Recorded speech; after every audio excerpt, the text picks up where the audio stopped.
How to increase download speed in Telegram. So if you want to increase download speed in Telegram, then what you need to do is first open up your Telegram application. After opening, go with the top left, which has that 3 horizontal lines, and then go with settings. Under settings, tap on data and storage. Under this, you need to go with storage usage, and then click on clear cache. Tap on clear cache again.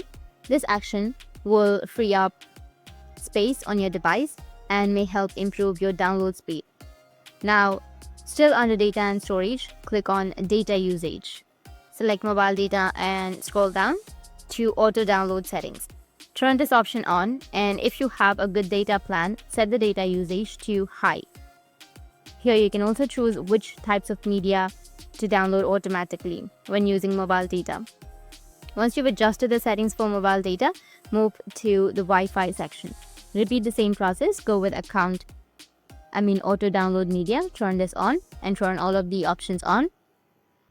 Lastly, go to roaming and do the same, turn it on, and that's it.